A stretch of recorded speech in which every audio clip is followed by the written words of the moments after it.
자, 세지 전문항 해설 들어가도록 하겠습니다. 같이 한번 살펴보도록 하죠. 세지가 좀 더 노멀했습니다. 1번 고지도에 대해서 나온 겁니다. 그쵸? 1번의 가에 대한 거는 뭡니까? 프톨레마의 세계지도, 나는 메르카토르 지도, 다는 뭡니까? 호늘강리 역대국도 지도, 이렇게 되겠습니다. 1번은요. 특별한 이야기가 없는 이상, 그러니까 알, 이드리시와 티오를 제외한 특별한 이야기가 없는 이상 지도의 위쪽은 북쪽이 되는 겁니다. 지도의 위쪽이 남쪽인 건 알, 이드리시 지도죠. 2번은요. 메르카토르 지도는 동그랬던 지구를 펴면서 그리면서 고위도 지역으로 갈수록 왜곡, 확대되는 특징이 있습니다. 그러니까 정확하게 표현됐다는 건 잘못이고요. 3번은요. 글쎄 최한기까지 외워야 될지 모르겠어요. 지구 전후도라는 건데 호닐강리 역대국도 지도는 이 사람이 쓴 건 아닙니다. 그리고 여기에 나온 서양의 지리 지식 아니고요. 이거는 중국을 가운데 놨죠. 중화 사상을 바탕으로 했다. 중국이 만약에 서양인들의 지식이었다면 중국이 가운데 있을 리가 없죠. 제가 보기에 이거는 지식적으로 그렇다고 여러분들 호닐강리 역대국도 지도가 뭐 김서양, 이회, 이무 이런 사람들이 썼다는 걸 외우는 거는 불가능하다고 보고, 이것은 이제 합리적으로 추론했을 때 서양 사람들이 그랬으면 왜 중국이 가운데 있겠어? 이런 식의 추론이 맞다라고 봅니다. 아무튼 정답만 모르겠어. 그러니까 3번 안 했으면 다음에 정답은 쉽게 나올 수가 있습니다. 정답은 4번 이렇게 가주시면 되겠네요. 됐죠? 3번 선지같이 약간 지엽적인, 이건 난이도가 제법 있을 수 있는 문제입니다. 지엽적인 것이 막힌다 하면 그거 제끼고 나머지 걸로 소거법으로 문제 접근하시면 되겠습니다. 2번 문제는 GIS로 나올 수 있는 가장 어려운 형태이기는 한데 왜 어렵냐라고 하면 여기에 국가별 숫자들을 줬고 그걸 점수로 매겨야 되는데 지도는 국가 이름이 아니라 위치로 나왔기 때문에 이 국가들, 지도 속에 있는 국가들의 이름을 알아야 그 앞에 있는 점수표에 점수를 매길 수 있어서 어려운 문제입니다. 일단 국가에 대한 위치가 가장 핵심일 텐데요. A가 인도 오른쪽 위에 있는 방글라데시고요. B가 타이, 태국이 될 거고요. C가 베트남, D가 필리핀, E가 인도네시아. 이렇게 기본적으로 알아두시면 좋겠습니다. 이거는 얘들아 작년 9월달 같은 경우에는 아프리카 국가가 나와서 완전 작사를 냈었는데 이런 문제 나왔다고 모든 대륙의 모든 국가를 외우려고 하면 안 되고 3단원 있지. 이 문제는 이제 1단원이지만 GIS니까 3단원 뭐 예를 들면 뭐야? 아시아의 인종, 그 다음에 아시아 인종이 아니라 아시아의 종교, 라틴 아메리카의 인종, 유럽의 축제, 이런 지역 지리 파트가 있는 3단원을 공부하면서 선생님이 개념을 할 적에 드렸던 책갈피의 국가들을 한번 보시면서 확인을 해주는 그런 수준으로 하시면 되는 겁니다. 참고로 점수 매기는 건 이 표를 보면서 매기는 겁니다. 예를 들어 방글라데시가 1517에 1인당 GDP를 가졌으니까 3,000 미만이고 그러면 1점이구나 이런 식으로 점수를 쓰면서 그 점수를 나중에 더해서 해주는 겁니다. 그렇게 봐주시면 되겠고요. 3번 문제는요. 아프리카에 있는 지역들을 찍어주고 이 지역들의 기후에 대해서 묻는데 중요한 것은 기온은 없어요. 뭐만 있어요? 월강 수량만 있어요. 기온은 의미가 없는 겁니다. 지금. 자, 그러면 여기가 지금 B가 있는 데가 적도를 지나는데 반띵했을 때 왼쪽에 있으니까 B는 열대 우림 쪽이고요. 열대가 기온에 대한 기준인데 의미는 없겠죠. 이 위에 있는 A란 녀석은 회기선보다는 아래쪽이에요. 그러니까 이건 뭡니까? 적도와 회기선 사이에 있으니까 혹시 건조는 아닐까 걱정이 됐을 수도 있는데 사바나로 보는 게 합리적일 것 같고요. C쪽도 회기선보다는 약간 안쪽입니다. 뭐 건조 아니겠어요? 라고 생각하는 사람이 있을 수도 있을지 모르겠는데 남반구의 사바나로 봐야 됩니다. 자, 선생님은 이걸 가지고 얘가 AW야 아니면 BS야, AW야 BS야 이걸 고민하는 건 어리석다고 봐요.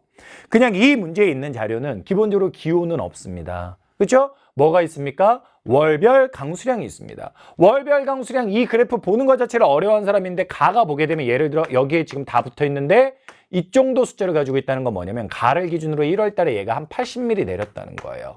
2월 달엔 얼마 정도 내렸냐? 한 90mm 내렸다는 겁니다. 그리고 여기서는 또 얼마 정도 내렸냐? 숫자를 이런 식으로 해서 보게 되면 한 70mm 또 내렸네요. 보세요. 이미 240 지금 써놓은 숫자만 이 정도로 숫자가 가버린다고요. 그죠? 이런 식으로 강수량을 가지고 이게 뭐 열대야 건조야 고민 안 하고도 문제 푸는데 지장이 없습니다. 이거 틀려도 상관없어 얘들아. 그냥 우리는 여기서 건기 우기의 개념만 가지고도 이 문제는 충분히 풀어나갈 수 있는 거야. 알겠니? 요런 거 애매한 데 찍어놨다고. 이게 AW야 BS야 AW야 BS야 애매한 데 찍어놨다고. 애매한 데 찍어놨지만 충분히 문제 푸는데 지장은 없는데 여기에서 보게 되면 나라는 녀석이 약간 이때는 강수량이 많고 이때는 좀 적어 보이긴 하는데 그래도 이 녀석은 60mm를 넘어가고 있다고. 그러니까 나는 열대우림 B가 될 수밖에 없는 거예요. B가. 그리고 이제 문제는 가하고 다가 남았는데 여기에서 이 숫자를 제가 아까 가에서 숫자 썼던 것처럼 일일이 쓰면서 하는 것보다는요. 저는 이 방법을 택하겠어요. 뭐? 가의 기준으로 보게 되면 7월 달이 가를 기준으로 보게 되면 얘는 7월이 완전히 강수가 없습니다. 건개예요. 반면에 누구를 기준으로 보게 되면 달을 기준으로 보게 되면 이 녀석은 언제 강수량이 없냐? 1월 달 강수량이 완전히 없습니다. 건기가 되는 거예요. 그치? 그러면 이거는 얘가 실제로 뭐 BS였다 뭐였다를 떠나서 그냥 W 쪽 근처겠지. AW거나 아니면 AW 근처겠지. 그래서 그래 겨울이 건기구나 라고 생각을 해주는 거야. 그럼 어차피 둘 다 겨울이 건기일 수밖에 없는데 가는 7월이 겨울이란 얘기잖아. 그럼 7월이 겨울이니까 이거는 뭐야? 남반구란 얘기고 이 녀석은 1월이 겨울이란 얘기니까 뭐가 되는 거야? 북반구란 얘기가 되면서 다가 A가 되고 가가 C가 되는 요 모습으로 가주는 거죠. 그래서 C, B, A 요 순서로 연결이 되는 정답은 5번 이렇게 가주는 문제가 되겠습니다. 되셨죠? 그렇게 봐주시면 될 것 같아요. 오케이? 그다지 어려운 건 아닙니다. 이게 헷갈릴 수 있어요. 얘네 경계들이 위치가. 근데 여기에서 보게 되면 뭐 결론적인 얘기지만 A냐 B냐는 의미가 없습니다. 어차피 건기를 가지고 풀어주면 되는 거기 때문에. 아시겠죠? 뭐 그렇게 됩니다. 분명히 이 문제를 푼 학생들 중에요. 저는 어떤 친구들도 나올 것 같냐면 선생님 저는 가 같은 경우는 강수량이 적어서 건조기운 줄 알고 여기에 있는데요. 그럴 수도 있을 것 같아요. 가능해요. 여기는 위치상 남이브 칼라리 근처기도 하기 때문에 BS로 볼 여지도 충분히 있습니다. BW 사막으로 보기는 어렵지만 가능합니다.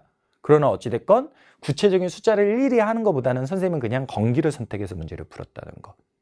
그거를 조금 접근법을 이해해 주시면 좋겠고요. 4번은 딱 봐도 EBS 연계 문제인데요. EBS보다 조금 오히려 쉽네요. 수력하고 지열하고 풍력을 골라라 라고 되어 있습니다. 선생님이 이제 필리핀을 보면 상당히 지열이 쉽게 보일 수 있다. 딴 데는 체크가 안 돼 있는데 라고 했죠. 뭐 뉴질랜드에도 있으니까 이거는 의심의 여지가 없이 갈 것 같아요. 그 다음에 여기 브라질이나 미국이나 이런 데가 들어갔죠. 그죠? 예. 그리고 여기에 보니까 뭡니까? 나 같은 경우는 중국도 들어가고 뭐 러시아도 들어가고 막 이랬습니다. 캐나다도 들어가고. 요거하고 요게 좀 여러분들한테 결정적인 힌트처럼 느껴지지 않을까?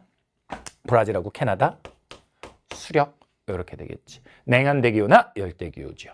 그치? 그리고 이제 풍력 같은 경우는 유럽 쪽에서 많은데 바다 쪽에 붙어있는 국가들 아니면 땅덩이가 큰 미국이나 중국 이런 데가 되는 거지. 풍력 이렇게 가주겠죠. 이 순서 가나다 순서가 제가 보기에는 고르기 쉬운 순서예요. 고르기 쉬운 순서입니다. 그렇게 해서 봐주시면 각각 지열, 수력, 풍력 연결이 되고요. 기억은 지열에 대한 설명, 리을은 수력에 대한 설명. 정답은 그래서 1번 되고요. 디귿은 지열은 기후가 아니라 지형적인 영향을 받는 거고요. 리을은 수력이 아무래도 제일 많겠죠. 참고로 수력은 전 세계에서의 수력은 원자력보다도 많아. 원자력보다도 친환경 에너지이기 때문에 그걸 감안해 주시면 되겠습니다. 자, 5번 문제. 5번 문제도 뭐 헷갈릴 수 있는 지역들을 찍어놓고 문제를 내고 있어요. 이런 것들을 보게 되면 사실 3번 문제도 그런데 여러분들이 실제 문제를 풀 때와 해설지들, 문제에 대한 해설지들이 나왔을 때의 가장 큰 괴리는 여러분들은 위치를 보면서 추론을 해야 맞는 거거든요. 근데 해설지에는 지명이 나와요. 그래서 공부를 잘 요령껏 못하는 친구들은 도시별 숫자나 기후를 외웁니다. 근데 그러면 2번 가는 거야. 뭐? 지명 외워? 위치 외워? 이렇게 가는 거야. 그러니까 지명은 의미가 없어. 세계지에서 지명으로 기후를 외우는 건 의미가 없고 찍혀있는 위치를 보면서 기후를 추론할 수만 있으면 되는데 얘는 뭐 딱 영국 쪽이니까 CFB지. 영국 CFB 이렇게 외운 게 아니잖아. 그냥 지도 보고 저쪽은 CFB야 이렇게 가는 거야. 그러니까 영국 이런 지명 아니면 뭐 런던 이런 지명은 해설 말로 풀기 위해서 필요한 거지 실제 문제 풀 때는 그냥 보고 그 지역의 기후가 나오면 돼. 얘 B는 BS일 가능성도 있고 냉대 동계 건조일 가능성도 있어. 그리고 D는 북한보다 위쪽이지.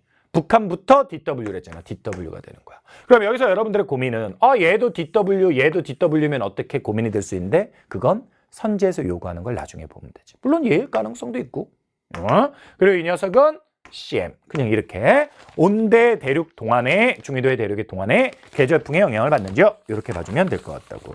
자, 그러면 1번. A가 강수량이 여름에 가장 많다는데 어차피 북반구니까 다 똑같은 여름인데 대륙의 동쪽이 여름에 집중되는 거지. 얘는 고른 거고. 그러니까 1번은 땡이고. 2번. 최난월 기온은 B가 가장 높다라고 되어 있는데 여름이니까 혹시 이쪽이 높지 않을까 생각하는 사람이 있을 수도 있어. 왜? 내륙에 있으니까. 그치? 근데 이런 요소가 있을 수 있잖아요. 어떤 요소? 북쪽이잖아요. C보다는. 그러니까 이 2번 선지는 여기서 결론을 내리지 마세요. 2번을 왜 여기서 결론을 냅니까? 내륙이냐 바닷가냐로 따지면 얘가 더 더워야 되고요. 남북 위도가 중요하다면 얘가 더 더워야 돼요. 그럼 이런 것들은 일단은 패스하는 거예요. 2번 선지 너무 어렵고요. 3번. 최한월 기온은 A가 D보다 낮다. 에이! 여기는 바다의 영향을 받으니까 따뜻하잖아. 그리고 온대고 얘는 냉대인데. 그치? 땡이고. 4번. 겨울철 강수량은 C가 B보다 적다라고 되어 있습니다. 둘 다 대륙의 동안에 있고 겨울에 상대적으로 건조하긴 해요. 그러나 얘는 완전 내륙이고 건조기일 수도 있잖아요. 그러니까 뭐 이거 겨울이라는 단서가 붙기는 붙었지만 C가 적을 가능성은 없어 보입니다. 오케이? 그리고 5번 기온의 영교차는 D가 C보다 크다. 잘 봐. 대륙의 동안 바다까지. 근데 얘는 온대고 얘는 냉대지. 또 하나 누가 더 북쪽이야? 고위도야? D가 더 고위도지. 고위도로 갈수록 영교차는 커지잖아. 냉대, 동계, 건조, 기후 지역에 세계적으로 영교차가 가장 크고 겨울이 가장 추운 지역이 들어있다. 이런 말씀 드렸었죠. 그런 거랑 관련이 있겠네요. 정답은 5번 이렇게 되겠습니다. 그러니까 분명 2번 선지가 쉬운 선지가 아니에요. 그 결론을 쉽게 냈다면 그게 더 어려운 겁니다. 그 친구들은. 하지만 속어법으로 풀면 접근이 가능하다라는 겁니다. 기후 문제들 꽤 난이도가 있습니다. 뭐 아주 어렵다는 건 아니어도. 6번 문제의 위치에 대한 이야기를 하면서 얘기가 나왔네요. 호주에 대한 이야기를 하면서 기억에서 그레이트 디바이딩을 얘기하는데 고기습곡 선지라 1번 맞는 거고요. 니은 석탄 냉동액화. 석탄은 얘들아 석탄 다 알잖아. 돌덩이야 고체야. 근데 무슨 액화 액체로 만들어. 천연가스 얘기지. 정답 2번 그냥 되겠습니다. 설명 더 이상 안 드려도 상관없게 되겠고요. 7번 문제 변별력이 컸던 어려운 문제죠. 변별력이 컸던 아메리카의 기후 지역에 대한 이야기인데 일단 여기 적도가 그려져 있어요. 그죠? 그리고 C가 여기 12m라고 써 있고 B가 이렇게 2309m다. 높이가 지금 강조되어서 나온 걸 볼 수 있습니다. 그리고 A도 고도가 낮아요. 그럼 얘네 두 개는 고도가 낮은 거고 얘만 높은 거지. 자, 이 녀석은 열대 고산을 냈을 가능성이 매우 높아 보여. 뭐 때문에? 저위도면서. 회기선이 이 근처까지 오니까 23.5도 북회기선이 이 근처까지 오니까 저위도 맞지? 근데 고도가 높으니까 그렇게 되는 거야. 알겠니? 자, 그리고 또 A라는 녀석하고 C라는 녀석인데 C는 딱 집어서 페루의 바다 쪽에 빡 찍어놨으니까 이거는 건조기후가 돼. 그리고 A 같은 경우는 물론 건조의 가능성도 있기는 있는데 미국의 서쪽 바닷가니까 지중해성 기후가 될 가능성이 매우 크단 말이야. 그럼 여기에서 선생님은 사실은 나를 보고 강수량이 붙었으니까 이거를 B로 이렇게 딱 B가 아니라 누구야? C로 딱 해버렸다고. 이거 B라고 쓴 건 기후형을 쓴 거야. C로 이렇게 딱 해버렸다고. 두 개가 남았잖아. 강수량을 가지고 물론 하는 방법도 있겠지만 선생님은 첫 번째 이걸로 했어요. 뭐요? 7월견하고 1월견의 차이. 무슨 말이냐면 이 녀석을 했잖아 먼저. 남은 거 두 개가 지금 북반구잖아. 똑같은 북반구인 상태에선 어차피 7월견이 더 높고 1월견이 낮은데 이 7월견과 1월견의 차이가 결국은 연교차가 될 수밖에 없다고. 그럼 연교차는 이전 문제 5번 문제 풀 때도 써먹었는데 고위도로 갈수록 커진다니까? 그럼 둘 중에 누가 더 고위도야? 얘가 더 고위도지. 그러니까 얘가 연교차가 클 수밖에 없고 그러니까 이 녀석이 A로 가고 얘가 남아있는 B로 갈 수밖에 없다는 거지. 그리고 나서 해보니 아무리 따뜻해도 18도를 안 넘잖아. 추울 땐 18도 미만이고. 그럼 추울 때를 봤을 땐 온대인 줄 알았는데 따뜻해도 18도를 안 넘고 연교차가 너무 작네. 그게 열대고산이라는 거지. 오케이? 그렇게 되는 걸 눈으로 확인을 하신 겁니다.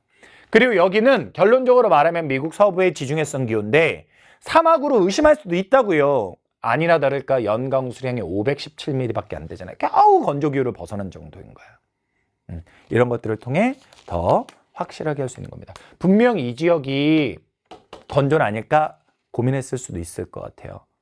근데 그건 아니었고요. 또 참고로요. 얘가 건조가 될 수도 있잖아요 라고 생각하는 친구들은 왜 나가 확정적으로 C가 될 수 있냐면 강수도 강수지만 건조기후라는 걸 알아서 그걸로도 할 수 있지만 얘도 만약에 건조기후 얘도 건조기후로 고민했다면 고민이 될 수 있어요. 둘 중에 누구지? 그랬을 때 1월 기온이 높다는 거 여기 보면 1월이 여름이라는 걸 통해서 남반구구나 이거를 먼저 할 수도 있는 겁니다. 그러니까 얘가 무조건 제일 먼저 나와야 돼요. 그래야 나머지 두 개도 접근이 가능한 유형이라고 볼 수 있습니다. 자, B, C, A 이렇게 연결해야 되고 1번 다가 A래니까 맞는 이야기. 2번 가가 나보다 해발고도가 높다는데 해발고도가 높은 데는 B고 그러니까 가가 높다는 거 맞지. 그다음에 3번 A는 C보다 1월 강수량이 많다라고 되어 있는데 A란 녀석은 여기에 찍혀 있잖아. 얘 지중해성 기후라고. 그러면 뭐야? 북반구의 지중해성 기후니까 7월에는 강수가 없고 1월에는 강수가 있는 거란 말이에요. 오케이? 따라서 3번 얘기도 맞다고 보셔야 되는 거고요. 선생님 C는 근데 1월 어떻게 알아? 이거는 그냥 건조기후니까 붙어버렸잖아. 그래서 그런 거고. 그 다음에 4번 같은 경우 B는 A보다 영강수량이 많다는데 이거는 그냥 표만 연결할 수 있으면 게임 끝나는 거고요. 정답은 5번입니다. 건조기후 지역은 기계적 풍화가 활발합니다. 정답은 5번 이렇게 하겠습니다. 쉽지 않은 문제입니다. 그렇게 봐주세요. 사실 얘를 건조기후로 되게 미국 서쪽을 어떻게 해야 될지 모르겠다고 고민하는 친구들 많아요. 실제로 보면 강수량이 이렇게 거의 붙었으니까 결론적으로. 그치? 근데 그거 고민할 필요가 없었는 게 사실은 얘는 남반구다를 가지고 선생님은 지식적으로 페루니까 서쪽에 바닷가에 붙은 사막이구나 알아서 이걸로 했지만 그게 안 되더라도 남반구다를 가지고 할 수가 있다고. 그리고 남은 두 가지가 건조기후는 배제시키고 보는 거니까. 왜냐하면 500 미만이 없는데 뭐 영강수가. 그렇게 해서 지역을 보고 두 가지 기후가 고민될 때는 그래프를 가지고 해결해라 라는 겁니다. 여러분이 명심하셔야 될 게요. 3번, 5번, 6번에서 기후를, 아니 3번, 5번, 7번에서 기후를 가지고 여러분들을 힘들게 하는데 한 지역의 지도가 찍혀 있으면서 그 지역이 무슨 기후다라고 단정적으로 말하는 건 해설지에서 할 수 있는 얘기예요. 우리는 경우에 따라서는 두 가지를 고민해야 될 때도 있습니다. 그런 것들을 경우를 잘 추려놓고 하는 사람이 오히려 문제에 대한 확장력은 더 같습니다.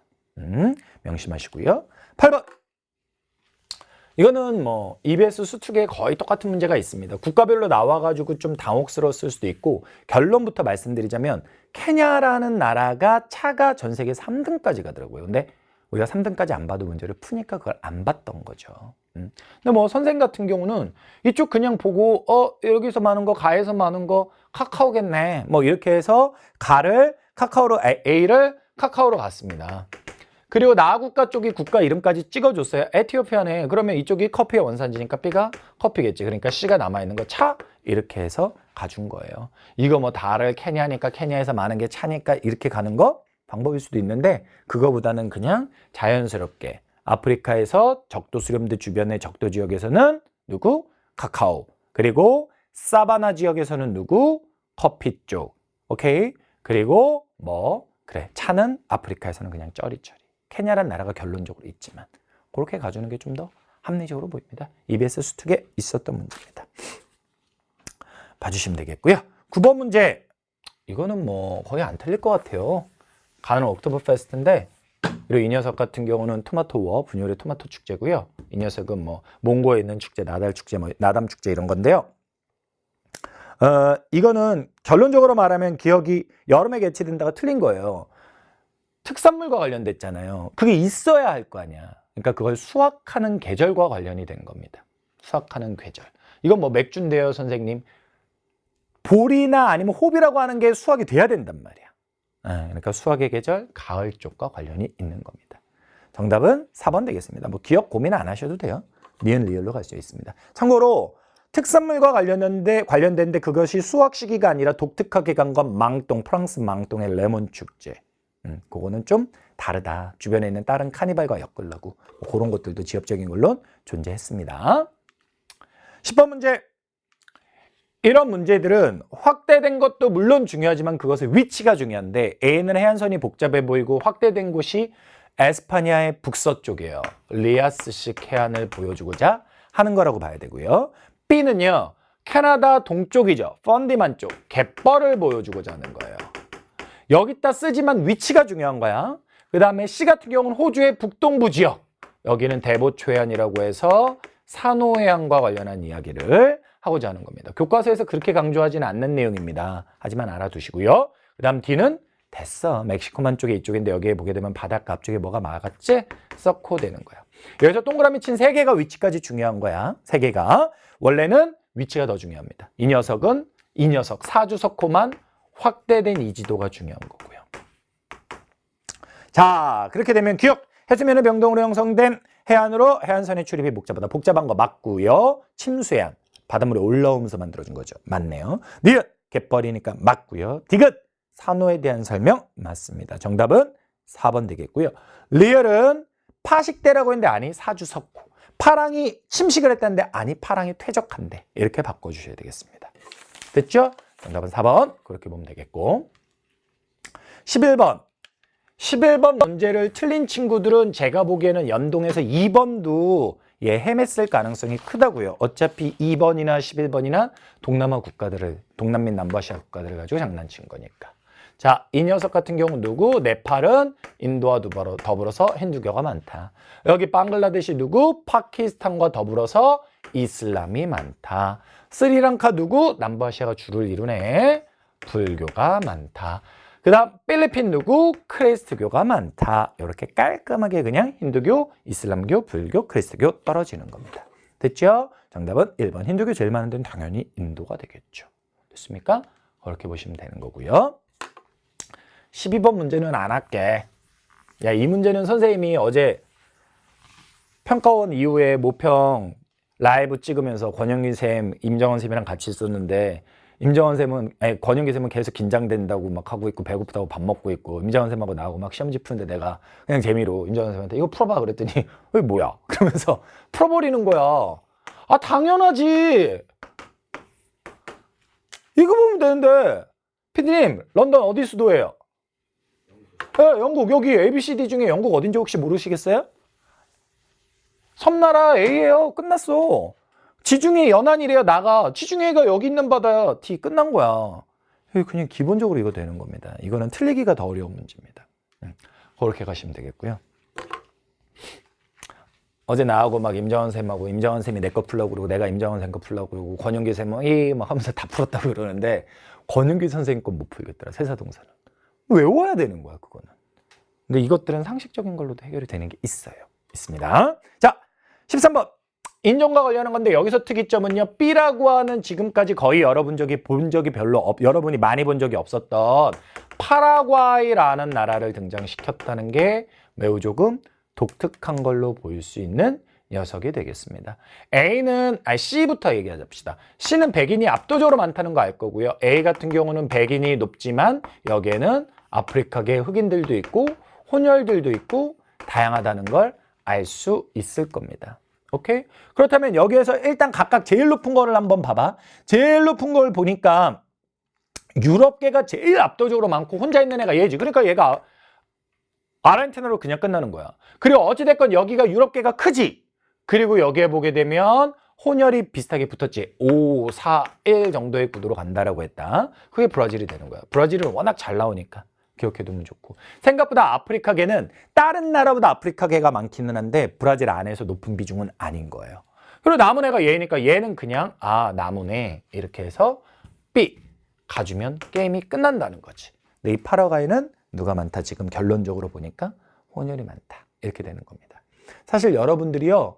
혼혈이 많은 라틴 아메리카 국가들은 따로 외우지 않아도 돼요. 왜냐면 라틴 아메리카 전체에서는 혼혈이 제일 많기 때문에 그게 어떻게 보면 당연한 겁니다. 그래서 백인이 많은 브라질이나 아르헨티나, 그 다음 흑인이 많은 카리브해 여러 국가들 이쪽에 있는, 그리고 원주민이 더 많은 페루나 볼리비아, 이 정도만 외우시면 나머지는 혼혈이 많다. 이렇게 가시면 되는 겁니다. 됐죠? 그렇게 해주면 되겠고, 좀 독특한 나라를 가지고 나왔다라는 거지. 자, 14번 문제. 최근 변별력을 두는 스타일의 문제예요. 변별력을 두는 스타일의 문제인데요. 이 문제에서 일단 국가를 가지고 좀 쫄기하는 건 있지만 국가들은 중요한 국가들이에요. 독일, 베트남, 멕시코. 근데 여기에서 또 이 자료들에 대한 의미들이 좀 중요한데, 자, 봐봐. 도시화율이라는 건 그 국가나 지역의 전체 인구 중에 도시 거주 인구 비율을 얘기하는 거야. 지금 이 문제에서는 요 자료와 요 자료를 제시해 준 거지. 그리고 연평균 도시인구 증가율이라는 건 우리가 일반적으로 시간이 경과하면서 Y축의 도시화율을 보게 되면 도시화율은 어떻게 되냐면 시간이 경과하면서 올라가. 근데 한없이 올라가는 게 아니라 어느 순간 또 정체될 수도 있거든. 그러니까 여기에서는 빨간색으로 그어준 이게 도시인구 증가율이 높은 거고 노란색으로 그어준 이 녀석들이 도시인구 증가율이 낮고 이렇게 돼줄 수가 있는 거야. 알겠니? 그런 것들을 배경 지식으로 보는 거야. 자, 그랬을 때 여기에 보게 되면 얘가 압도적으로 도시화율이 낮지. 제일 못 사는 국가를 골라주라는 거야. 그럼 여기에서 누가 될 수밖에 없다? 베트남이 될 수밖에 없다라는 거죠. 아, 선생님 멕시코도 좀 못 살 수 있잖아요. 라틴 아메리카는 대륙별로 라틴 아메리카는 유독 경제 수준과 무관하게 도시화율이 높아. 대륙으로 따지면 두 번째로 높아. 그러니까 여기서는 독일과 맞짱을 뜰 수도 있겠다 생각하셔야 되는 거예요. 그럼 이제 다를 베트남으로 구했어요. 다를 베트남으로 구하고 나면 도대체 누가 독일이 되고 누가 멕시코가 돼야 되냐라고 했을 때 첫 번째 힌트.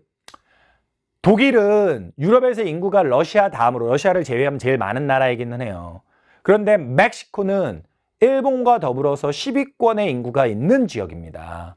그래서 독일보다는 멕시코가 인구가 많을 수밖에 없고 도시화율이 비슷한데 가가 도시 인구가 더 많다는 건 이 두 개가 비슷한데 이게 가가 더 많다는 건 전체 인구 자체가 가가 더 많을 수 있다는 이야기고 따라서 가가 누가 돼야 되냐면 멕시코.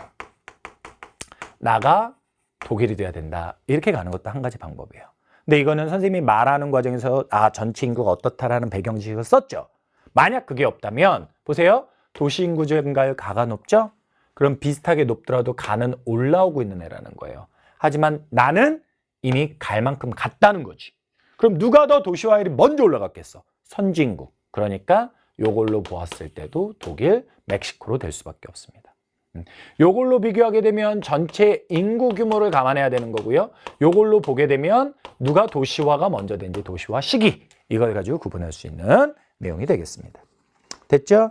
1번 가가 멕시코인데 이미 올라갔는데 무슨 촉이야. 2번 종주 도시화가 나가 가장 뚜렷하다. 얘들아 종주 도시화는 1등과 2등의 격차를 말하는데 선진국이 될수록 균형을 잡게 돼. 종주 도시화는 올라가는 지역, 도시인구 증가율이 제일 높은 지역에서 그건 심화됩니다. 오케이? 그렇게 되는 거고요. 3번 다는 제일 못 사니까 1차 산업 종사자 비중이 제일 높다 했어야죠. 4번 1인당 국내 총생산은 경제 수준을 보여주는 거고 가가 멕시코가 독일보다 많다. 말이 안 되는 거죠. 정답은 몇 번? 5번 되는 거야. 5번 선지도 꽤 까다로운데 갑자기 촌락인구를 이야기하는데 결론적으로 말하면 촌락인구와 도시인구를 더하게 되면 그게 뭐가 되는 거냐면 전체 인구가 되는 거예요. 그죠? 그럼 얘를 물었다는 건 전체 인구에서 뭐를 빼라는 거냐면 도시 인구를 빼라는 얘기야. 그치? 기본이야 이게. 근데 이제 선생님이 다른 측면에서 한번 접근을 해볼게. 여기에 보게 되면 도시화율이 써있잖아. 누구하고 누구 비교하라는 거야? 나하고다. 도시화율이 이렇게 77이라고 써있잖아. 그럼 얘들아 이 국가는 촌락의 비율이 얼마란 얘기야? 22.8%가 촌락의 비율이라는 거야. 그리고 이 국가 같은 경우는 도시에 33.8이 사니까 촌락의 비율이 얼마란 얘기냐면 66.2가 된다는 이야기인 거야. 그럼 봐라. 얘는 도시인구가 촌락인구보다 약 3배 많지. 근데 여기 도시인구 보니까 63.1이라고 써있지. 그럼 촌락인구는 그거의 3분의 1이 되는 거니까 얼마가 되냐면 20점 얼마 이렇게 되는 거야. 대략적인 것만 하면 돼. 반면에 얘는 촌락인구가 도시인구보다 2배 많지. 도시인구가 31이니까 2배 해주게 되면 60점 얼마 이렇게 된다고. 그러니까 촌락인구는 얘가 많지. 오케이. 선생님이 한 방법대로 하셔도 되고요. 아니면 자기가 다른 방법을 썼으면 그렇게 해도 되고요. 시간 많이 걸렸을 거고 어려운 문제입니다. 최근 문제 스타일입니다. 14번. 세계지리는 진짜 출제자들 고생해서 냈고 좋다니까. 변별력 충분히 더 확보할 방법들도 충분히 아는 것 같고. 이상 아집이 잘 문제에선 드러나지 않아요.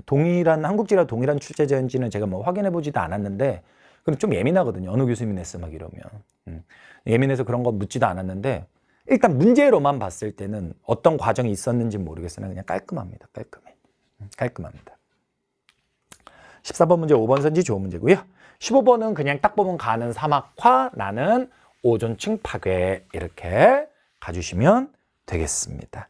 1번은 오존층 파괴와 관련한 이야기고요. 2번은 사막화와 관련한 이야기라서 정답은 2번이 되고요. 3번 몬트리올은 오존층 파괴와 관련한 얘기고요. 4번 초미세먼지의 증가. 그래 뭐 이거 사막화랑 좀 관련이 있겠지. 그 다음에 5번 이산화탄소는 온실가스라서 지구 온난화와 관련한 이야기가 되겠습니다. 여러분들이 이제 흔히 지구 온난화하고 오존층 파괴 막 이런 걸 헷갈리는 경우가 있어요. 5번 선지 이제 그런 걸 가지고 장난을 치고 들어왔다 봐주시면 되겠고요. 16번 문제.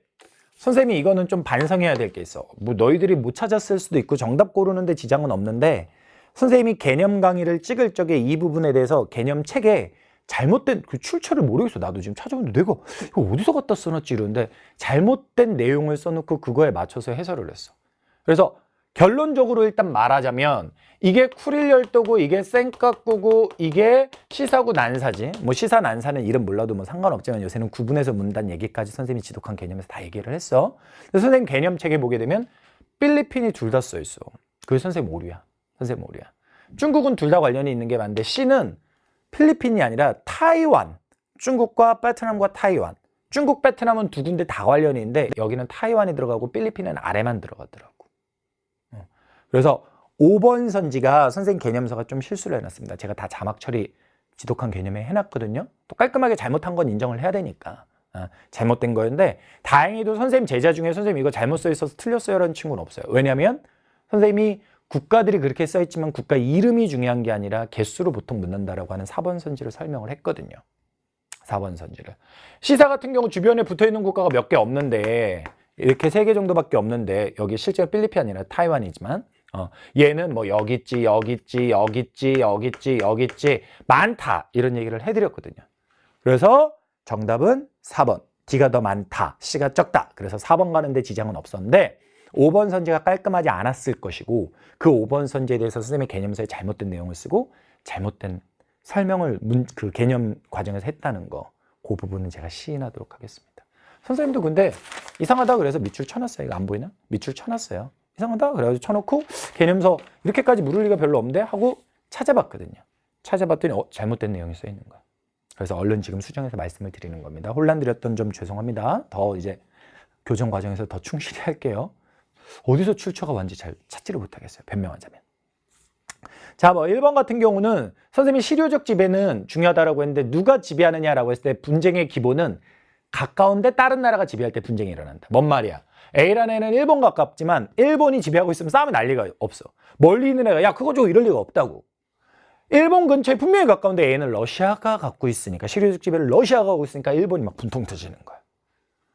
B 같은 경우는 타이완, 중국에 가까운데 일본이 갖고 있고 이런 식으로 그렇게 되는 겁니다. 됐죠? 참고로 2번은 왜 물었을까? 미국하고 중국하고 막 분쟁이 있는 데는 시사 난사 요쪽입니다. 남중국해라고 하는 그쪽에서 지금 싸움이 좀 벌어지려고 하는 그런 게 있는 겁니다.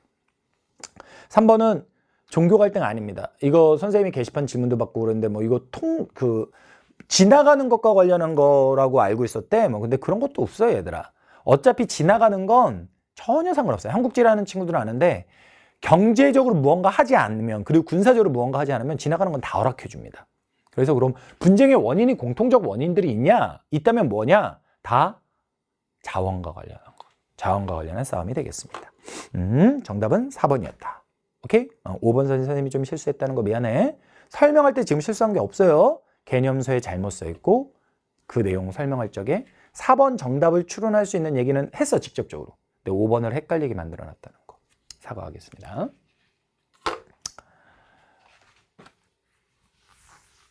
17번은요. 기본적으로 여기에 보게 되면 라틴, 아시아, 앵글로 세 개가 써있는데 라틴과 아시아는 못 살고 앵글로는 잘 살기 때문에 이 녀석은 순유입이 일어날 거예요. 나머지 두 개는 순유출일 가능성이 크죠. 자, 그럼 A는 봤어요. 유출이 더 크죠. 순유출이네요. B는 봤어요. 유입이 더 크죠. 순유입이네요. C는 봤어요. 유출이 더 크죠. 순유출이죠. 그럼 B가 앵글로라는 건 쉽게 구해지죠. 근데 A하고 C 누가 라틴이냐 아시아냐에 문제가 남는 건데 이때는 얘들아 뭐 유입에서 유출을 빼본다 이런 걸 하기 전에 기본적으로 C라는 애가 이동량이 많다는 거잖아요. 유입이든 유출이든. 이동량 이꼬르 누구의 영향을 어느 정도 받을 수밖에 없다. 이것만은 아니지만 인구수의 영향을 받을 수밖에 없다. 물론 앵글로는 인구가 적지만 이동량이 많아. 그거는 워낙 경제가 압도적이니까 그런 거야. 하지만 기본적으로 아시아와 라틴에서는 그 이동량의 차이가 큰데 이것은 인구와 상관이 있다. 그래서 C가 누구? 아시아.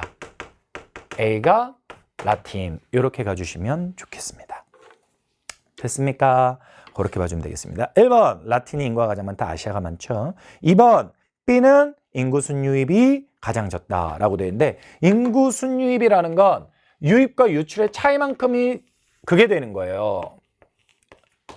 이만큼입니다. 누가 제일 길죠? 앵글로가 제일 길죠. 지식적으로도 알고 계셔야 되는 내용입니다. 그 다음에 3번 노령화 지수는 유럽이 제일 높습니다. 지식적으로 알고 계세요. 정답은 몇 번? 4번 이렇게 되겠습니다.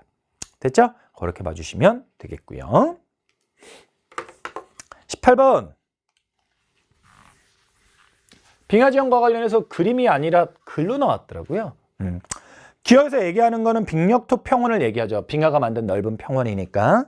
기억해 보게 되면 분급이 불량하다. 그 얘기를 하고 있는 겁니다. 단 빙력토 평원은 전반적으로 분급이 불량한 게 맞는데 예외가 있다. 누구? 에스커. 녹은 물에 의해 만들어진 제방 에스커는 분급이 양호하다. 이런 말을 우리가 개념적으로 했었습니다. 다음 니은, 드럼린. 드럼린은 빙하 퇴적 지형이죠. 빙하 침식이라고 했으니까 틀렸고요. 디귿, 빙식곡은 U자곡이 맞죠. 정답은 2번 되겠고요. 리을, 배수가 불량해서 형성된 호수들이 있다라고 했는데 빙하호에 대한 이야기예요. 근데 리을의 플라야는 여모입니다. 여모. 건조 지역에 나타나는 거. 정답은 2번 이렇게 볼 수 있겠습니다. 자, 실질적으로 마지막 문제나 다름없겠네요. 19번 문제 되겠습니다. 유소년, 노년. 이것의 비중의 변화를 제시해 줬어요. 그리고 세 개의 국가를 지도상에서 찍어줬죠. 누가 있겠습니까? 프랑스 있고요. 프랑스라고 알고 풀든 독일로 알고 풀든 문제 상관없습니다. 그 대륙의 대표 주자니까. 터키 있네요. 서남아시아 쪽 국가고요. 아프리카에 있는 국가입니다. 뭐 차드인데 차드라는 걸 외울 필요는 없을 것 같습니다. 각각의 대륙이 다 다르니까. 그럼 얘들아, 나가 유소년이나 노년이나 연령층을 얘기하는 거고 ABC는 국가를 얘기하는 거잖아. 그제? 그렇게 돼 있는 상태에서 일단 누가 유소년이고 누가 노년이고 누가 청장년일까를 한번 생각을 해보면 봐봐. A의 경우는 47.6이 써 있어. 그리고 A의 경우 나는 얼마가 써 있냐면 2.5가 써 있단 말이야. 물론 A 국가가 아직까지 누구인지는 모르지만 A에서 볼 수 있는 건 두 개를 더하면 50이 약간 안 돼. 그럼 여기에 없는 유소년, 청장년, 노년 중에 여기에 없는 누군가가 제일 높다는 거잖아. 맞지? 그럼 그런 식으로 보면 B도 마찬가지고 C도 마찬가지고 그래. 그러니까 이 두 개를 아무리 더해봐야 50이 안 된다고. 없는 하나가 제일 많다 그 얘기야. 그럼 유소년이 제일 많겠니? 노년이 제일 많겠니? 청장년이 제일 많겠니? 0세에서 14세 유소년, 15세에서 64세 청장년, 65세 이상 노년. 상식적으로 청장년이 제일 많아야지. 그러니까 여기에는 청장년이 없는 거야. 여기까지 이해가 됐어. 청장년이 없는 상태에서 누가 유소년이냐 노년이냐를 가는데 누가 유소년이나 노년이냐를 가는데 전반적으로 얘는 늘어나죠. 전반적으로 얘는 A라는 삑사리가 있지만 줄죠. 저출산 고령화. 그러니까 얘가 유소년, 노년으로 봐주는 게 좋겠죠. 됐습니까? 그렇게 볼 수가 있는 겁니다. 참고로 C 하나를 제외하면 모두 A, B는 가가 더 높은 걸 알 수 있습니다. 그러니까 주어진 국가 중에 얘는 노인이 많을 수 있어. 유소년보다. 하지만 얘네들은 그래도 유소년이 많을 수밖에 없거든. 그러니까 그런 조합을 통해서 보더라도 얘가 유소년, 얘가 노년이 될 수밖에 없고 그럼 C가 노년이 제일 높으니까 이건 유럽에 있는 국가가 되는 거고 프랑스든 독일이든지 간에 그리고 A하고 B 중에는 A가 유소년이 압도적으로 많으니까 아프리카의 국가가 될 수밖에 없다라는 거지. 그렇게 추론해서 문제를 가주는 거야. 됐니? 자, 1번 청장년, 유소년 틀렸고 2번 A가 아프리카, C가 유럽 반대고 3번 55년 대비 2015년 총부양비 어떻게 됐니? 라고 하는데 총부양비는 안 하고 가는 게 좀 더 좋을 것 같은데 여기서는 기본적인 공식이 청장년분의 유소년 플러스 노년 곱하기 100입니다. 이 자료는 유소년 플러스 유소년과 노년이 있기 때문에 이것들과 더한 값이 비례해서 갈 거다. 이렇게 생각해 주면 좋을 것 같아요. 오케이. 그렇게 해서 각각 봐주시면 될 것 같고요. 4번. 55년 대비 2015년 B의 노년 부양비는 증가했다. B라는 녀석을 가지고 노인을 봤더니 노인이 어떻게 되냐면 올라가는 걸 볼 수 있어요. 노인의 비중이 올라가면 노년 부양비는 올라갑니다. 그래서 3번은 먼저 할 필요 없는 선지라고 보여지고요. 4번으로 정답은 쉽게 구할 수 있어야 될 것 같습니다. 3번은 먼저 건드리지 마세요. 이거 덧셈해서 해줘야 되는 건데 귀찮습니다. 좀. 그렇게 봐주는 게 좋을 것 같고요. 5번 선지의 중위연령은 노인이 많을수록 높습니다. 듣니? 그렇게 보면 되겠습니다. 자, 마지막 20번 문제. 그냥 여기서 뭐 맞는 거 골라주시오 뭐 이런 건데 다국적 기업에 대한 설명 뭐 이런 것들을 쭉 밑줄 쳐놓고 해놓은 거예요. 다국적 기업은요. 국경을 초월해서 하는 게 맞아요. 그리고 니은에 들어가야 될 말은 공간적 분합이라고 되어 있는데 공간적으로 나뉘어져 있는 거 맞습니다. 이거 동그라미 치지 말자. 맞아요. 공간적 분합 설명하는 거 맞습니다. 그리고 디귿에 들어가야 될 이야기가 무엇이냐면 수요 주체에 따라 누구와 생산자 서비스업으로 구분한다 라고 되어 있는데 그 빈칸이 소비자 서비스업 맞습니다. 그리고 리얼에 보시면 생산자 서비스업에 들어가는 것들에 이런 게 있다는데 미용실을 기업이 갑니까? 개인이 갑니까? 개인이 가죠. 그러니까 이거는 틀렸죠. 세 개만 맞다라고 체크한 누가? 병이 정답이 되겠습니다. 이렇게 가주시면 되겠네요.